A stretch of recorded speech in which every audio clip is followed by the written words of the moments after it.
వివాహం అయిన తర్వాత నా భార్యకు చేతబడి చేయించారు. నా భార్యకు చేతబడి చేసిన తర్వాత అనేక ప్రాంతాలకు పెద్ద పెద్ద మాంత్రికుల్ని మా ఇంటికి తీసుకొచ్చి పూజలు చేయించాము. ఎంతోమంది పూజలు. ఒక అర్ధరాత్రి వేళ అయితే ఆ మాంత్రికుడు వచ్చి పూజ చేసి వెళ్ళిపోయాడు. ఆ రాత్రి నా భార్య మరి ఎక్కువ చికాకు చేసింది. పూజారి వచ్చిన తర్వాత ఇంకా చికాకు ఎక్కువ. ఆ నైట్ మరి ఎక్కువగా చికాకు చేసింది. అప్పుడు మా అత్తగారు నేను చీపురు కట్టతో కొట్టాము, చెప్పులతో కొట్టాము, భయం వేసి ఇంటి ఎదురు వాళ్ళని పిలిచాము అని చెప్పి హాస్పిటల్ చుట్టూ కూడా తిప్పాము. ఎక్కడ పోయినా తగ్గలేదు. ఈ తెలుగు 2 రాష్ట్రాల్లో అనేక మంది గొప్ప గొప్ప మాంత్రికులను కూడా పిలిచి కొన్ని లక్షల రూపాయలు ఖర్చు పెట్టుకొని బాగుజాతలు చేయించిన, అంతరాలు కట్టాము, పూజలు చేయించాము. అలా జాన్వేశ్వరి గారు ఆయన చెప్పిన మాట నిజంగా ఎంత 100 ఏనుగుల శక్తిని బలం ఇచ్చింది. నాకు ఆశ్చర్యం కూడా అనిపించింది. ఎందుకంటే నా బంధువులు, నా రక్త సంబంధికులు, నా గ్రామస్తులు ఎవ్వరు కూడా నేను ఎన్ని ఇబ్బందులు పడుతున్నప్పటికీ కూడా ఏమైంది, ఎక్కడ చూపిస్తున్నారు, అసలు ఏంటి ప్రాబ్లం అని ఒక్కళ్ళు అడగలేదు. అసలు జాన్వేశ్వరి గారు 18 నెలలు, సంవత్సరంన్నర పాటు ఇబ్బంది పడ్డాము. ఎక్కడికి పోయినా దొరకని ప్రశాంతత, ఆ ఒక్క మాటలో ప్రశాంతత దొరికింది. ఆ నైట్ ప్రేయర్ చేసినప్పుడు, ఆ డెలివరెన్స్ అయిపోయిన తర్వాత చాలా ఫ్రీ అయిపోయాము ఇద్దరం. నేను ఫ్రీ అయిపోయాను. నా మైండ్ మీద ఒకప్పుడు నేను బట్టల షాపులో గుమ్మస్తాగా చేస్తున్నప్పుడు, తిరువురు మమ్మిడాలో చేస్తున్నాను వర్కర్గా అని చెప్పా కదా, అలా షాపుకు వెళ్తుండగా బలిపేట నుండి ఒక ఆదివారం దైవ సేవకులు చెప్పారు, నాన్న దేవుడు నిన్ను ఆశీర్వదించబోతున్నాడు, నీ ఇప్పుడు ఉన్నదాన్ని విడిచిపెట్టి ప్రార్థన చేసుకు, దేవుడు నూతనమైన షాప్ ఇవ్వబోతున్నాడు అని చెప్పినప్పుడు నేను ఆ షాప్ మానేవేసి ప్రార్థన చేసుకున్నాను. 4 రోజులు ఇంటికాడ ఉండి ప్రార్థన చేసుకున్నప్పుడు దేవుడు నాకు ఒక టూలెట్ బోర్డు చూపించాడు. ఆ టూలెట్ బోర్డు ఒక కళ ద్వారా దేవుడు చూపించినప్పుడు అది దైవ సేవకులకు చెప్పాను. విసనపేటలో దేవుడు నాకు, నేను ఏదైతే కళలో చూశానో అది దేవుడు నాకు టూలెట్ రూపంలో చూపించాడు. మీరు గుమస్తాగా చేస్తూనే దేవుడు మాట్లాడితే యజమానుడిగా మారారు. అవును, ఆ దేవుడు ఇచ్చిన విగ్రహారాధికుడిగా ఉన్నప్పుడు గుమ్మస్తాగా బ్రతికిన నా జీవితం, ప్రభు ఆయన ఎప్పుడు అన్నానో అప్పుడే నా జీవితం ఓనర్గా చేశాడు. ఓనర్గా దేవుడు చేసి ఆశీర్వదించాడు. దేవునికి మహిమ. ఆ టూలెట్ బోర్డు నేను కళలో ఏదైతే చూశానో అదే టూలెట్ బోర్డు విసనపేటలో నేను ఒక సెంటర్లో చూశాను. ఇది దేవుడు నాకు కళలో చూపించిన బోర్డు కదా అని చెప్పి ఇదే దేవుడు నాకు ఇచ్చిందని చెప్పి అతి తక్కువ సమయంలోనే, ఈ విసనపేట పట్టణంలోనే అతి తక్కువ సమయంలోనే తొందరగా మనం క్లిక్ అవ్వడానికి దేవుడు కృప చూపించాడు. నేటికి కూడా ఇవాళ విసనపేట సెంటర్లో వచ్చి పలానా ఈ తరం ఫ్యాషన్ అంటే ఎవరిని అడిగినా చెప్తారు, చిన్నపిల్లల్ని అడిగిన చెప్తారు, వృద్ధాప్యంలో ఉన్న వాళ్ళని చెప్తారు. ఈ తరం లేడీస్ ఫ్యాషన్. దేవునికి మహిమ. అది దేవుడు ఇచ్చాడు. ఆ పేరు కూడా నోవాహు దినాలలో, ఆదికాండంలో ఉంటుంది. నోవాహు దినాల్లో నోవాహుతో చెప్తాడు, ఈ తరంలో నీవే నీతిమంతుడిగా నిందారహితుడిగా ఉన్నావని నోవాహుతో చెప్తాడు దేవుడు. ఆ ఈ తరం అనేది తీసుకొచ్చి బైబిల్లోది ఇక్కడ పెట్టడానికి దేవుడు కృప చూపించి. అందరికీ వందనాలు. నేను మీ తమ్ముడు మార్కుని. ఇప్పటి వరకు మన ఛానల్లో అనేకమైన సాక్ష్యాలు మీరు విని బలపడ్డారు. మరొక అద్భుతమైన సాక్ష్యం ద్వారా ఇలా మీ ముందుకు వచ్చాను. అన్న జాషువా అన్న, ప్రైజ్లాడన్న. ప్రైజ్లాడ్ మార్కయ్య గారు. ఈ సాక్ష్యాన్ని మీరు చివరి వరకు విని అనేకులకు షేర్ చేయండి. అన్న, మీరు ఎలా రక్షించబడ్డారు, మీ రక్షణ సాక్ష్యం వీక్షిస్తున్న ప్రజలకు చెప్పండి అన్న. నేను కూడా ఒకప్పుడు అన్ని కుటుంబంలో జీవించాను. మేము విగ్రహారాధికులము. ఒకప్పుడు ఎంతో అపవిత్రంగా చిన్న బాల్య వయసు నుంచి పూజలంటూ, విగ్రహారాధన చేస్తూ, వినాయక చవితి అంటూ, శ్రీరామనవమి అంటూ అట్లా వీళ్ళే దేవుళ్ళంటూ నమ్మి విశ్వసించి, అలా ఇవే దేవుళ్ళని నమ్మి అదే కొనసాగుతూ మా జీవితాన్ని వ్యర్థంగా త్రాగుతూ, తిరుగుతూ, బూతులాడుతూ, అబద్ధాలాడుతూ, అపవిత్రంగా తిరుగుతున్న మా జీవితంలో అలా కొనసాగుతూ ఉండగా, నేను ఒకప్పుడు బాల్యంలో నేను చదువుకుని చాలా తక్కువ, 7వ తరగతి చదువు ఆఫ్ చేశాను. నా చదువు 7 తర్వాత ముగించబడిన తర్వాత మట్టి పనికి, వరి పొలాలకి అలా పని చేసుకుంటూ అలా ఉన్నాను.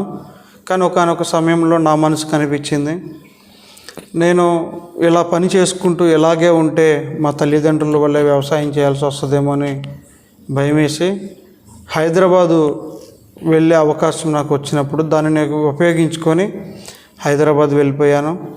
అక్కడ వెళ్ళిపోయిన తర్వాత అమ్మాయిల విషయంలో అపవిత్రంగా అసహ్యంగా ప్రవర్తిస్తూ నా జీవితాన్ని కొనసాగుతూ అక్కడ బట్టల షాపులో ఒక గుమ్మస్తాగా జాయిన్ అయ్యి అలా కొన్ని సంవత్సరాలు అక్కడ చేసిన తర్వాత నాకు స్వైన్ ఫ్లూ అనే ఒక అనారోగ్యం వచ్చింది.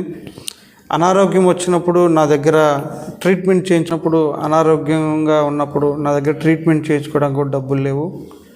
అలా డబ్బులు లేని పరిస్థితిలో ఓన్లీ మన తిరువూరు రావడం కోసమే నా దగ్గర డబ్బులు ఉండేవి. అప్పుడు ఆ ఛార్జీలు పెట్టుకొని ఇంటికి వచ్చినప్పుడు మా తల్లిదండ్రులు చూసి ఎంతో దుఃఖించారు, బాధపడ్డారు.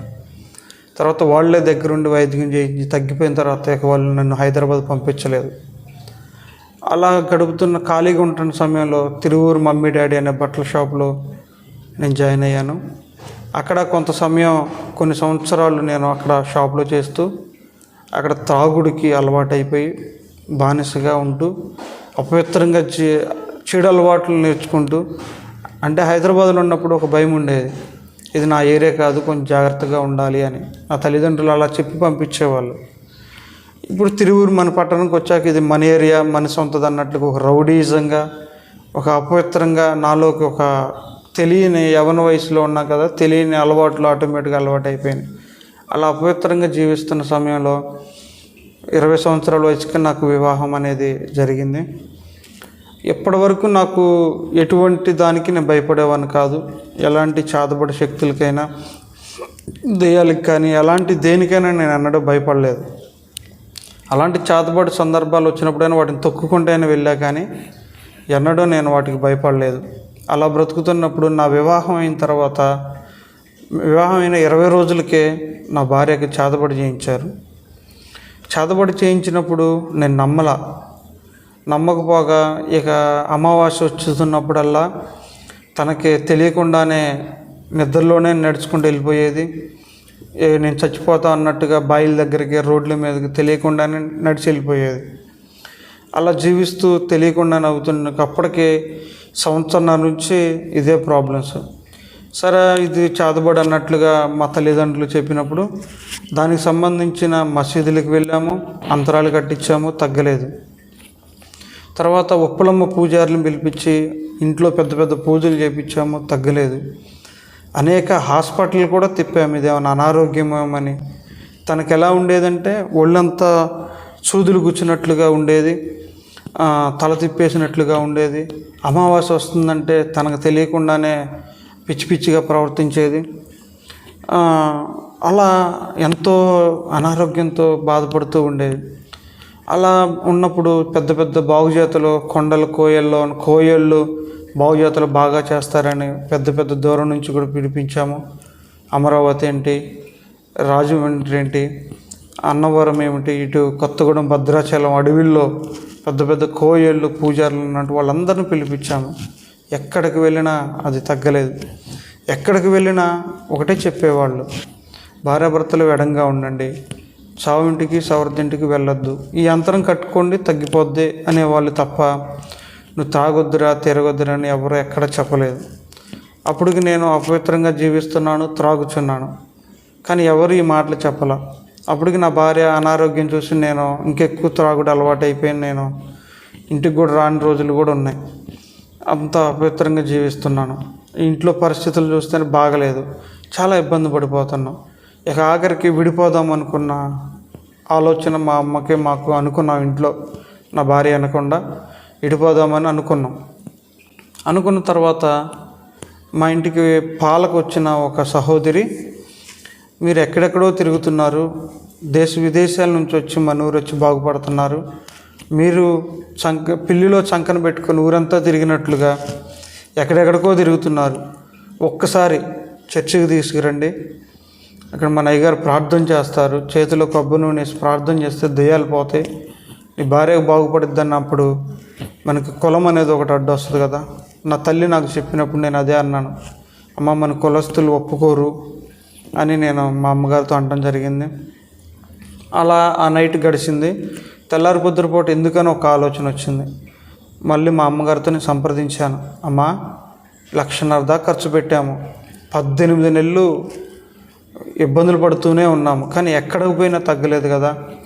మన బంధువులు, మన రక్త సంబంధికులు ఎవరు వచ్చి మనని మందలిచ్చిన వాళ్ళు కాదు కదా.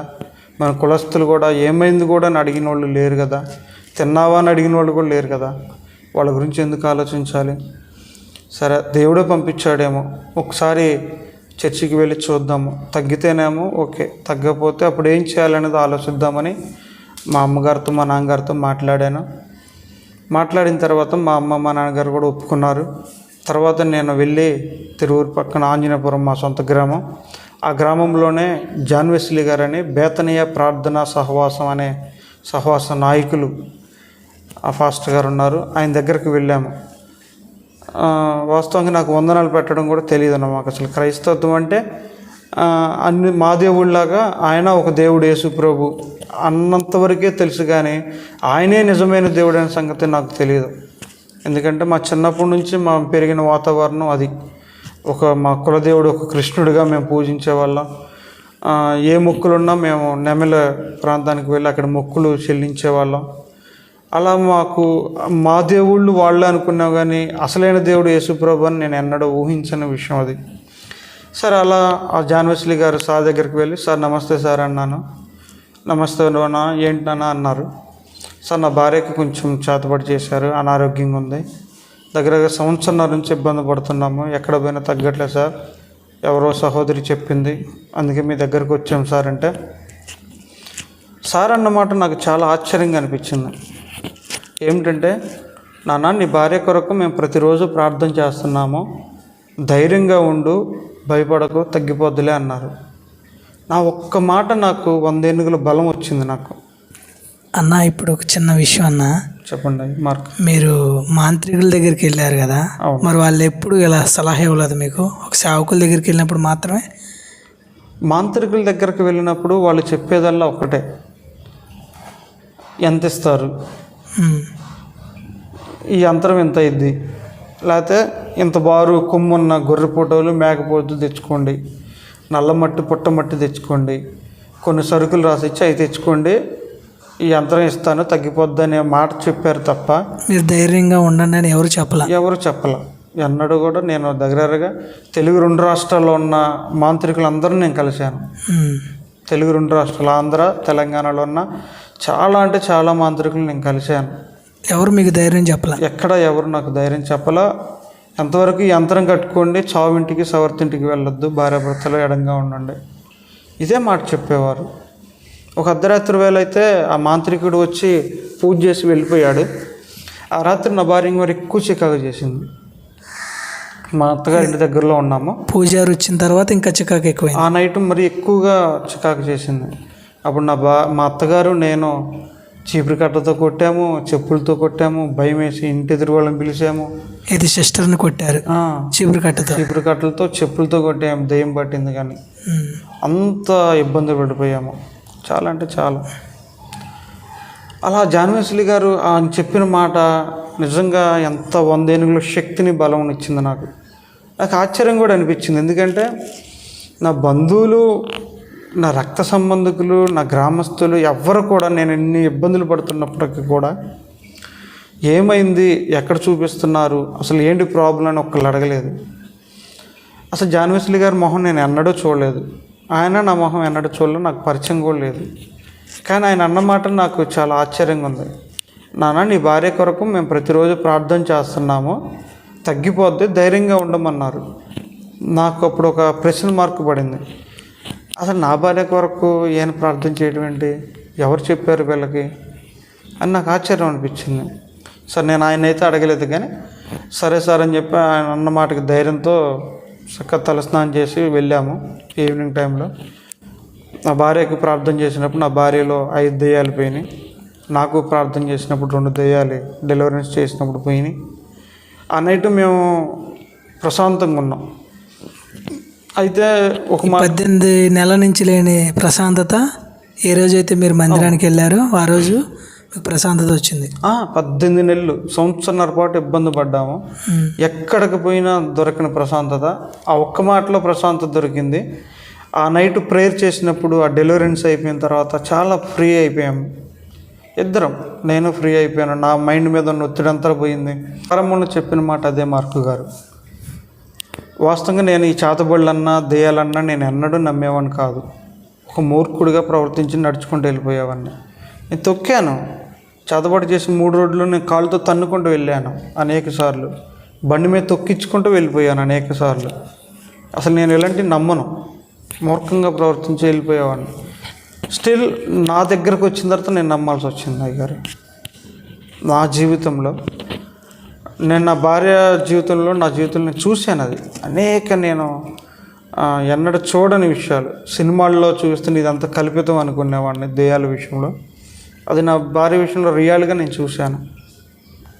అది 100% దెయ్యాలు ఉన్నాయి, చేతబడులు కూడా 100% ఉన్నాయి.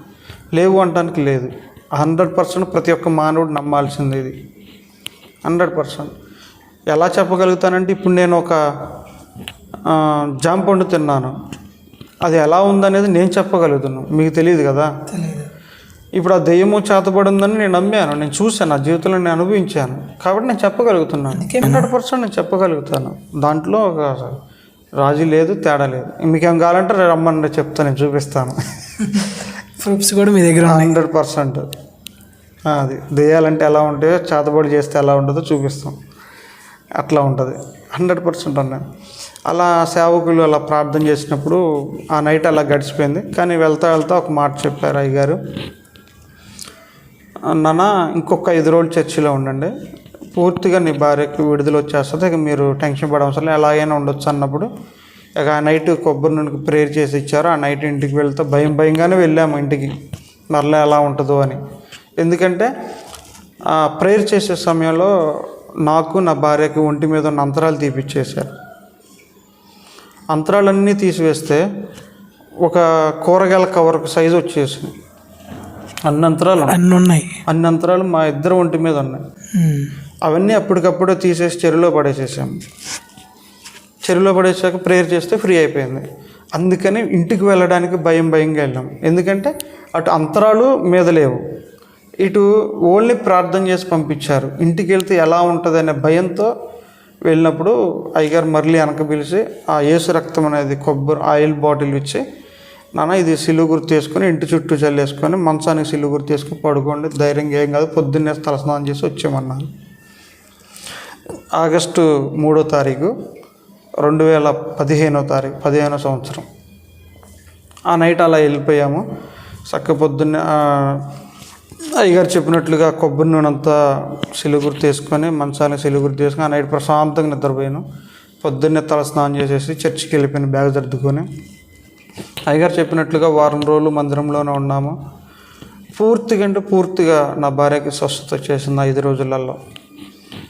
ఇక అప్పుడే మేము ఒక తీర్మానం కలిగి ఉన్నాం. 18 నెలల నుంచి రాని విడుదల 5 రోజుల్లో సంపూర్ణంగా విడుదల. ఆశ్చర్యము, దేవుడికి మహిమ కలుగును గాక. నా భార్యకి స్వస్థత, దేవునికి మహిమలు. అప్పటికప్పుడు మేము మా హృదయాలు మార్చుకున్నాము. ఏనే నిజమైన దేవుడు, ఈయన తప్ప వేరొక దేవుడు లేడు అని మేము నమ్మి అప్పటికప్పుడు మేము 40 దినాలు చర్చిలను కూర్చొని మారుమనసు పొందాము. నేను నా భార్య పట్టా కట్టుకొని మేము ఉండగలిగిన రోజులు ఉపవాసం ఉండి, సేవకులు అనేక మంది మన సహవాసం ద్వారా వచ్చి సేవకులు మమ్మల్ని బలపరిచారు, ధైర్యపరిచారు. అనేక వాక్యాల చేత మమ్మల్ని ధైర్యపరిచారు, బలపరిచారు. తర్వాత మారు మనసులోకి నడిపించారు. మేము మారు మనసు పొందాము. మారు మనసు పొందిన తర్వాత కూడా 1 సంవత్సరం పాటు మమ్మల్ని సేవకులు పరీక్షించి వీళ్ళు ప్రభువులో నిలబడతారన్న తర్వాత మాకు బాప్తీసం ఇచ్చారు. అది ఒక క్రమంగా మా జీవితంలో జరిగింది. మేము దేవుడికి ఎంతో నమ్మకంగా ఆనాటి నుండి ఈనాటి వరకు నమ్మకంగా ఉంటున్నాం.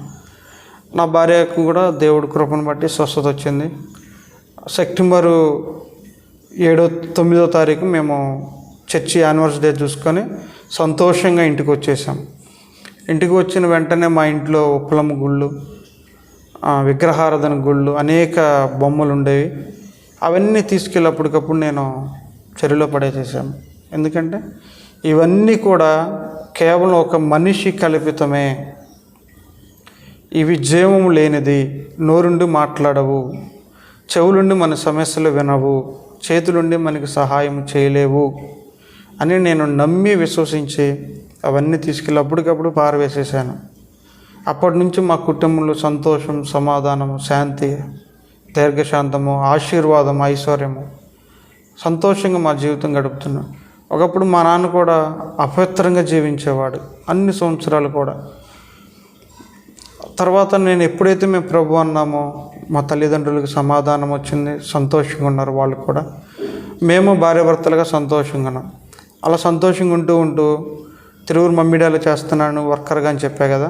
అలా షాపుకు వెళ్తుండగా బలిపేట నుండి ఒక ఆదివారం దైవ సేవకులు చెప్పారు, నాన్న దేవుడు నిన్ను ఆశీర్వదించబోతున్నాడు, నీ ఇప్పుడు ఉన్నదాన్ని విడిచిపెట్టి ప్రార్థన చేసుకు, దేవుడు నూతనమైన షాప్ ఇవ్వబోతున్నాడు అని చెప్పినప్పుడు నేను ఆ షాప్ మానేవేసి ప్రార్థన చేసుకున్నాను. 4 రోజులు ఇంటికాడ ఉండి ఆ టూలెట్ బోర్డు ఒక కళ ద్వారా దేవుడు చూపించినప్పుడు అది దైవ సేవకులకు చెప్పినప్పుడు, నాన్న ఇది దేవుడు నీకు ఇచ్చిన దర్శనం, దీన్ని పట్టుకొని ఫాలో అయ్యి ముందుకెళ్ళిపో, దేవుడు హెల్ప్ చేస్తాడు, షాప్ ఇవ్వబోతున్నాడు అన్నప్పుడు నేను తిరువూరు, విస్సన్నపేట, మైలవరం, నూజివీడు, ఇలా గంపలగూడెం, ఇలా పెద్ద పెద్ద సిటీలు తిరుగుతున్నప్పుడు విస్సన్నపేటలో దేవుడు నాకు, నేను ఏదైతే కళలో చూశానో అది దేవుడు నాకు టూలెట్ రూపంలో చూపించాడు. మీరు ఒక గుమస్తాగా చేస్తూనే దేవుడు మాట్లాడితే ఈరోజు యజమానుడిగా మారారు. అవును, ఆ దేవుడు ఇచ్చిన బ్లెస్సింగ్ అది. మేమైతే ఎప్పుడైతే ప్రభు అన్నానో అప్పుడు నా లైఫ్ నూతనమైన లైఫ్. గొంగళ పురుగు కొద్ది దినాలు గూళ్ళో ఉన్న తర్వాత బయటకు వచ్చిన తర్వాత సీతాకోక చిలుక ఎలా రూపాంతరం చెందిద్దో, విగ్రహారాధికుడిగా ఉన్నప్పుడు గుమ్మస్తాగా బ్రతికిన నా జీవితం ప్రభు ఆయనైతే ఎప్పుడు అన్నానో అప్పుడే నా జీవితం ఓనర్గా చేశాడు. ఓనర్గా దేవుడు చేసి ఆశీర్వదించాడు. దేవునికి మహిమ. ఆ టూలెట్ బోర్డు నేను కళలో ఏదైతే చూశానో అదే టూలెట్ బోర్డు విసనపేటలో నేను ఒక సెంటర్లో చూశాను. ఇది దేవుడు నాకు కళలో చూపించిన బోర్డు కదా అని చెప్పి, ఇదే దేవుడు నాకు ఇచ్చిందని చెప్పి నేను వెళ్ళి ఆ షాపు కాంప్లెక్స్ ఓనర్తో మాట్లాడినప్పుడు వాస్తవానికి 12,000 రెంట్ చెప్పాడు, ₹1,00,000 అడ్వాన్స్ చెప్పాడు. దేవుడు చేసే కార్యాలు చెప్పుకోకపోతే అది దేవుడికి మహిమ రాదు. 12,000 రెంట్ చెప్పాడు, ₹1,00,000 అడ్వాన్స్ చెప్పాడు. దానికి నేను ఓకే అన్నాను, ఎందుకంటే దేవుడే చూసుకుంటాడు అని. వాస్తవంగా నా దగ్గర అప్పుడు ₹10 కూడా లేవు. అలాంటి స్థితిలో కూడా దేవుడు నాకు కళలో చూపించాడు, దేవుడు ఇస్తాడని సేవకులు చెప్పినప్పుడు దేవుడు నన్ను ధైర్యపరిచారు. సేవకులు నన్ను ధైర్యపరిచారు. ముందుకెళ్ళినా సమస్తం దేవుడు చూసుకుంటాడు అన్నప్పుడు నేను అలా ముందుకు వచ్చాను. ఓకే అన్న, ఇంటికి వెళ్ళిపోయాను. ఇంటికి వెళ్ళిన తర్వాత ఆ షాపు ఓనర్ అతనే ఫోన్ చేశాడు మరలా నాకు. మీకు ఫోన్ చేసేసి 10,000 రెంట్ చేశాడు. 12,000 అన్న అతను 10,000 రెంట్ ఓకే అన్నాడు. ₹1,00,000 అడ్వాన్స్ అన్న అతను 70,000 అడ్వాన్స్ ఖాయమని చెప్పాడు. ఓకే అన్నాను. ఓకే అని చెప్పేసి అడ్వాన్స్ ఇచ్చేసేసి 2015 ఆగస్టు 3వ తారీఖు నేను రక్షింపబడ్డాను కదా. 2016 ఏప్రిల్ 17వ తారీఖు, ఏప్రిల్ 26వ తారీఖు కల్లా షాప్ పెట్టేశాను. After 1 year బిలోనే. దేవుడికి మహిమ. దేవుడు విడిచిపెట్టలేని అన్నాడు. నా ప్రతి అవసరత కూడా నేను ఆయనకి మోకరిల్లి ప్రార్థన చేసినప్పుడు నా కళ్ళ ముందుండి నాకు అన్ని సమస్తము సిద్ధపరిచి చేశాడు నా జీవితంలో. నేను చూశాను అది. 2016 ఏప్రిల్ 26ని షాప్ ఓపెన్ చేశాను. దైవ సేవకుల చేతి మీదుగానే ఓపెన్ చేశాను. ప్రారంభంలో నేను 6 లక్షలతో షాపు పెట్టాను, కానీ నా దగ్గర రూపాయి లేదు. 6 లక్షలు కూడా దేవుడు ఆశ్చర్యకరంగా ఇచ్చాడు, ఎటు నుంచి పంపించాడు కూడా తెలియదు. ఆశ్చర్యం అది. 6 లక్షలతో నేను ప్రారంభించి పెట్టాను. అతి తక్కువ సమయంలోనే ఈ విసనపేట పట్టణంలోనే అతి తక్కువ సమయంలోనే తొందరగా మనం క్లిక్ అవ్వడానికి దేవుడు కృప చూపించాడు. నేటికి కూడా ఇవాళ విసనపేట సెంటర్లో వచ్చి పలానా ఈ తరం ఫ్యాషన్ అంటే ఎవరిని అడిగినా చెప్తారు, చిన్నపిల్లడిని అడిగిన చెప్తారు, వృద్ధాప్యంలో ఉన్న వాళ్ళని చెప్తారు. దేవునికి మహిమ అది. ఈ షాప్ పేరేనా? ఈ తరం లేడీస్ ఫ్యాషన్. దేవునికి మహిమ అది. దేవుడు ఇచ్చాడు ఆ పేరు కూడా. నోవాహు దినాలలో ఆదికాండంలో ఉంటుంది. నోవాహు దినాల్లో నోవాహుతో చెప్తాడు, ఈ తరంలో నీవే నీతిమంతుడిగా నిందారహితుడిగా ఉన్నావని నోవాహుతో చెప్తాడు దేవుడు. ఆ ఈ తరం అనేది తీసుకొచ్చి బైబిల్లోది ఇక్కడ పెట్టడానికి దేవుడు కృప చూపించాడు. ఆయన చేసే ఆశ్చర్యకార్యాలు అలాగే గొప్పగా ఉంటాయి. ఎలా చెప్పగలుగుతుందంటే నేను ప్రారంభంలో స్కూల్ మానేసినప్పుడే దేవుడు నాతో మాట్లాడాడు. నువ్వు ఇలాగే ఉంటే నువ్వు కూడా వ్యవసాయం చేసుకోవాలి, కాబట్టి నువ్వు ఒక అడుగు ముందుకు వెళ్ళాలని నాకు ఆ రోజుల్లోనే దేవుడు మాట్లాడాడు. కానీ అది నేను దేవుడి స్వరం నేను గ్రహించలేకపోయాను.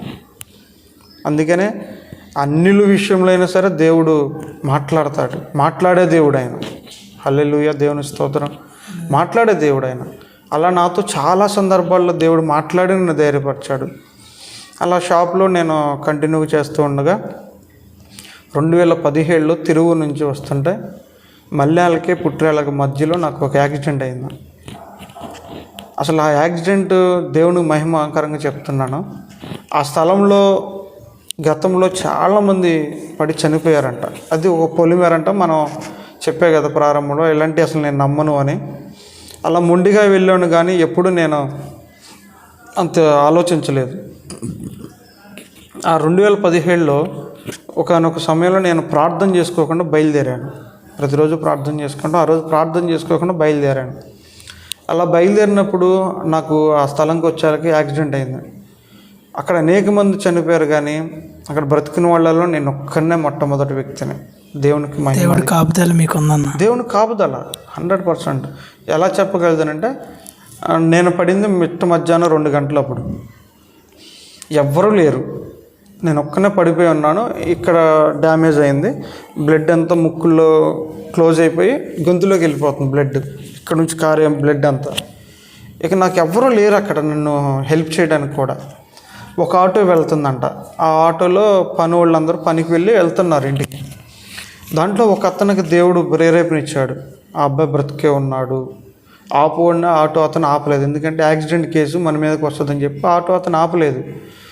సరే, అంతమంది కూడా వద్దు వద్దని పోనిచ్చమన్నారు. కానీ ఒక్క అతనితో దేవుడు మాట్లాడి 1/2 కిలోమీటర్ దూరం వెళ్ళిన తర్వాత కూడా ఆటో ఆఫ్ చేసి ఆయన ఒక్కడు దిగి వచ్చి నా దగ్గరకు వచ్చి ఆయన దగ్గర ఉన్న కండువతో నా రక్తాన్ని అద్దిపట్టి మా తండ్రికి, మా ఆత్మీయ తండ్రికి ఫోన్ చేసినప్పుడు అంబులెన్సు ఇవన్నీ వితిన్ 10 మినిట్స్లో నా దగ్గరకు వచ్చేసారు. మా ఆత్మీయ తండ్రి, మా తండ్రి గారు. ఆత్మీయ తండ్రి ఎవరన్నా? జాన్ వెస్లీ గారు బేతనీయ సహవాస నాయకులు. ఆయన వచ్చారు. 10 నిమిషాల్లో నా దగ్గరకు వచ్చి నన్ను హాస్పిటల్లో జాయిన్ చేయించి ట్రీట్మెంట్ చేయించి చేయించిన తర్వాత దేవుడు కార్యాలు మరలా చెప్తాను. యాక్సిడెంట్ అయినప్పుడు హాస్పిటల్లో జాయిన్ చేయించారు, క్యూర్ అయిపోయింది, ఇంటికి వచ్చేసాను. కానీ నాకు ఇది తినటానికి దవడ 2 సమానంగా రావట్లా, స్మెల్ తెలియట్లా, నాలుగు టేస్ట్ తెలియట్లా. హాస్పిటల్లో అంతా బాగానే ఉంది, ఏం కాలేదు అంటున్నారు. సరే, సెకండ్ ఆప్షన్గా ఇంకో హాస్పిటల్కి వెళ్ళాను, సన్ రైజర్ హాస్పిటల్కి వెళ్ళాను. అక్కడ సిటీ స్కానింగ్ తీపిచ్చేసి లోపల ఇవన్నీ డ్యామేజ్ అయిపోయినాయి, వీటికి ప్లేట్లు వేయాలి, ఆపరేషన్ చేయాలి, 70,000 అవుతాయి అన్నారు. అమ్మో, అంత అమౌంట్ అంటే కట్టలేను, ఇప్పటికే 70,000 అయిపోయినాయి, మళ్ళీ 70,000 అంటే నేను కట్టలేనని కాన్సెప్ట్తో ఖమ్మం మమతా హాస్పిటల్కి వెళ్ళాము. ఖమ్మం మమతా హాస్పిటల్కి వెళ్ళినప్పుడు అక్కడ 20,000కే చేస్తానన్నారు. కానీ మరొక టైంకి రమ్మన్నారు. కొన్ని రోజుల తర్వాత రమ్మంటే మళ్ళీ కొన్ని రోజుల దగ్గర తర్వాత వెళ్ళాము. మరలా టెస్టులు చేసి మరలా కొన్ని రోజులకి రమ్మన్నారు. మరలా కొన్ని రోజులకి వెళ్ళాము. మూడోసారి వెళ్ళినప్పుడు మరలా ఇంకో డేట్ ఇచ్చారు. మరలా వద్దాములే అనుకుంటే వస్తా ఇక నేను ప్రార్థన చేసుకున్నాను. ప్రభువా, ఇవాళ నేను బ్రతికున్నానంటే నీ కృప, నీవే నన్ను బ్రతికించుకున్నావు. ఎందుకంటే అక్కడ పడ్డోళ్ళలో చాలామంది చనిపోయారు, నేను బ్రతుకున్నా అంటే కేవలం నీ కృప అది. కాబట్టి నేను ఆపరేషన్ చేయించుకోను, ఏం చేస్తానో నాకు తెలియదు, నేను ప్లేట్లు వేసుకోకుండా ఆపరేషన్ పడకుండా నాకు తగ్గిపోవాలి అని ప్రార్థన చేసుకొని నా తోటలో నా పక్కన ఉన్న సేవకులకు చెప్పాను. అన్న, నేను ఆపరేషన్ చేయించుకోను, దేవుడే నన్ను బాగు చేస్తాడని నేను విశ్వాసంతో నమ్మి ఆయన చెప్పాను. నీ విశ్వాసం కొద్ది దేవుడు నీకు చేస్తాడు తమ్ముడు, ధైర్యంగా ఉండని ఆ సేవకులు కూడా నన్ను బలపరిచారు. బలపరిచినప్పుడు నేను ధైర్యంగా ప్రార్థన చేసుకున్నాను. దేవునికి మహిమకరంగా ఇప్పటికి కూడా నేను ఆపరేషన్ చేయించుకోవాలి. ఇవన్నీ దేవుడే ముట్టి స్వస్థపరిచాడు. స్మెల్ తెలుస్తుంది, నాలుగు టేస్ట్ తెలుస్తుంది, నవ్వడానికి అనుకూలంగా దేవుడు మొత్తం సెట్ చేశాడు.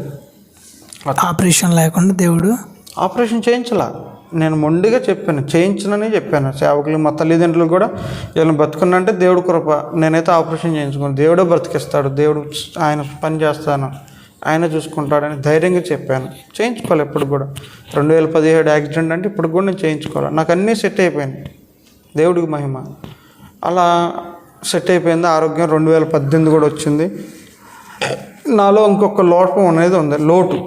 మా జీవితంలో, మా భార్యాభర్తల దాంపత్య జీవితంలో ఒక లోటుగా ఉంది. పిల్లలు అనేది చాలా లోటుగా ఉంది. ఎక్కడికి పోయినా బంధువులు, చుట్టాలు వీళ్ళు అదే చెప్తున్నారు, ఇంకా పిల్లలు అందలేదా అని చెప్తున్నారు. అప్పటికి 4 సంవత్సరాలు పిల్లలు లేక. పిల్లలు లేనప్పుడు నేను మందిరంలోకి వెళ్ళి ఒక ఆదివారం ఆరాధనలో ఆరాధన చేసే సేవకులు ఒక మాట చెప్పారు. ఇప్పుడు మీకు ఏం కావాలో మీరు ఒక చేయి చాపి అడగండి, దేవుడు అది మీకు ఇస్తాడు, నమ్మి విశ్వాసంతో చేయమని అన్నప్పుడు నేను ఆ రోజు వాస్తవానికి నా భార్య చర్చికి రాలా. నెలసరి సందర్భంగా స్టమక్ పెయిన్ వస్తుందని ఇంటి దగ్గర పడుకుంది, రాలేదు. నేను విశ్వాసంతో ప్రార్థన చేశాను, చేయి చాపి అడిగాను, ప్రభా నేను గుమ్మస్తాగా ఉన్నప్పుడు నాకు ఓనర్ చేసావు, ఇవాళ 3 గుమ్మస్తాలకి జీతాలు ఇచ్చే ఓనర్గా నన్ను చేసావు. చనిపోవాల్సిన నన్ను బ్రతికించుకున్నావు. నా భార్య చనిపోవాల్సింది, నా భార్యని కూడా బ్రతికించుకున్నావు. ఇడిపోవాల్సిన భార్యాభర్తలను మమ్మల్ని, నా కుటుంబాన్ని కట్టావు. ఇన్ని సమస్తం ఇచ్చావు, ఆరోగ్యం ఇచ్చావు, అన్నీ ఇచ్చావు. కానీ పిల్లలు లేరు ప్రభువా, నాకు పిల్లలు కావాలని నేను చేయి చాపి అడిగినప్పుడు ఒక బాలులాగా దేవుడు నా చేతులు ఇలా వేసాడు. ఆ స్పర్శను నేను అనుభవించాను. ఆ క్షణమే నా భార్య గర్భం దాల్చింది. ఆ దినమే, ఆ నెలలోనే నా భార్య గర్భం దాల్చింది. 2018లో దేవుడు ఒక ఆడబిడ్డనిచ్చాడు, నాకు కుమార్తెనిచ్చాడు, దేవునికి స్తోత్రం. అలాగే 2019లో మరొక గర్భం దాల్చి కొంచెం మా జర్నీల వల్ల, ప్రాబ్లం వల్ల అబార్షన్ అయిపోయింది. మరలా నా భార్యకు హాస్పిటల్కి వెళ్ళి అట్లా అబార్షన్ అయిందని చెప్పి బాధపడుతున్నప్పుడు నేను ఫోన్లో ఒకటే చెప్పాను నా భార్యకి, మా అత్తగారికి, యెహోవా ఇచ్చును, యెహోవాయే తీసుకొనును అని వాళ్ళని ధైర్యపరిచి, నేను అదే ధైర్యంగా ఉన్నాను. దేవుడు ఇచ్చాడు, దేవుడు చూసుకుంటాడు అని విశ్వాసంతో ఉన్నాను. అసలు వాస్తవానికి ఫస్ట్ ప్రెగ్నెన్సీ పోయింది. అప్పుడు ఇదే డైలాగ్ అన్నాను, నా దేవుడు ఇచ్చాడు, నా దేవుడు తీసుకున్నాడని అదే మాటని వాళ్ళని ధైర్యపరిచాను. సెకండ్ టైము పెద్ద పాప పుట్టింది. థర్డ్ టైం మరలా అబార్షన్ అయింది. మరలా అప్పుడు యెహోవా ఇచ్చును, యెహోవాయే తీసుకున్నాను అనే విశ్వాసంతో అన్నాను. 4వది మరలా పాప. దేవునికి మహిమకరంగా 2 ఆడబిడ్డలను దేవుడు నాకు ఇచ్చాడు. అలా సంతోషంగా మా జీవితాన్ని గడుపుతూ ఉన్నాము. కానీ వాస్తవంగా దేవుడు విడిచిపెట్టాడు. చూడుము నా అరచేతుల్లో నేను చిక్కి ఉన్నానని వాగ్దానం చేశాడు. అనేకసార్లు నా పనుల్లో, ప్రయాణాల్లో దేవుడు నాకు క్షేమాన్ని, భద్రతనిచ్చాడు. ఒకప్పుడు నాకు ఆ బస్సులు కానీ, ట్రైన్లు కానీ ఇవన్నీ నాకు తెలియదు.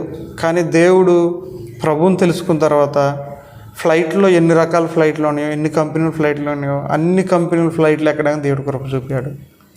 దేవునికి మహిమ ఇది. చాలా ఆశ్చర్యం. నాకు మొట్టమొదటిసారి ఫ్లైట్ ఎక్కినప్పుడు నాకు కన్నీళ్ళు ఆగల. నిజమే ప్రభు, ఒకప్పుడు నాకు బస్సు ఎక్కడం కూడా తెలియదు, ఇవాళ ఫ్లైట్ ఎక్కడానికి కృప చూపించావని నేను ఆశ్చర్యపోతూ దేవుడిని స్తుతించాను ఆ క్షణం. ట్రైన్లు కూడా అంతే. అన్ని ట్రైన్లు ఎక్కడానికి దేవుడు కృప చూపించాడు. నేను చదువుకుంది చాలా తక్కువ. 7వ తరగతి అయినప్పుడు కూడా మన ఇండియాలో దగ్గరగా 12 రాష్ట్రాలు తిరగడానికి దేవుడు కృప చూపాడు. దేవునికి మహిమ. అలా నా జీవితం కొనసాగుతూ ఉంది. దేవుడు మంచిగా 2 పిల్లల్ని ఇచ్చాడు. అయితే వాళ్ళ పిల్లల విషయంలో కొంచెం 2 ఆడపిల్లలకి బాధపడుతూ ప్రార్థన చేసుకుంటున్నప్పుడు పెద్ద పాపని MBBS చేస్తానని దేవుడు మాట్లాడాడు, చిన్న పాపను IAS చేస్తానని దేవుడు మాట్లాడాడు. ఇప్పుడు వాళ్ళ విషయంలో ప్రతిరోజు ప్రార్థన చేస్తూ దేవుడు వాగ్దానాన్ని పట్టుకొని ప్రార్థన చేస్తూ ముందుకు వెళ్తున్నాం. మా ఆత్మీయ జీవితం ప్రభువులు ఇలా కొనసాగుతూ ఉంది. మా ఆత్మీయ తండ్రి గారు కూడా అనేకసార్లు నన్ను బలపరిచారు. అనేకసార్లు నా కష్టాల్లో, బాధల్లో, దుఃఖంలో నన్ను ధైర్యపరిచి, బలపరిచి ముందుకు తీసుకెళ్లారు. మా ఆత్మీయ తండ్రిది వచ్చేసి తిరువూరు మండలం, కృష్ణా జిల్లా, ఆంజనేయపురం గ్రామం. మా ఆత్మీయ తండ్రి పొట్లూరి జాన్వెస్లీ గారు. ఆయన బేతనీయ ప్రార్థన సహవాసంలో నాయకులు. ఆ సహవాసం కింద దగ్గరగా ఒక 30 బ్రాంచ్లు ఉన్నాయి. 50 మంది సేవకుల దాకా పరిచర్య చేస్తున్నారు. మా సేవకులు వచ్చేసి వేశ్యల మధ్య సువార్త చేశారు, ట్రైబల్ మధ్య సువార్త చేశారు. వాళ్ళకి వస్త్రాలు, బియ్యం, మందులు పంపిణీ చేస్తూ అనేక మందిని ప్రభువులోకి నడిపించి వాళ్ళని సేవకులను చేసి అక్కడ మందిరాలు కట్టి వాళ్ళకి అప్పు చెప్పేసేసి మళ్ళీ వీళ్ళ పరిచర్య వీరు చేసుకుంటున్నారు. మా సేవకులు మమ్మల్ని ఎంతో ధైర్యపరిచారు. నేడు రాను దినాలు మమ్మల్ని కూడా సేవకు పురుకొల్పుతూ ముందుకు పంపిస్తూ ఉన్నారు. ఇచ్చిన సాక్ష్యాన్ని ప్రభు దీవించునుగా.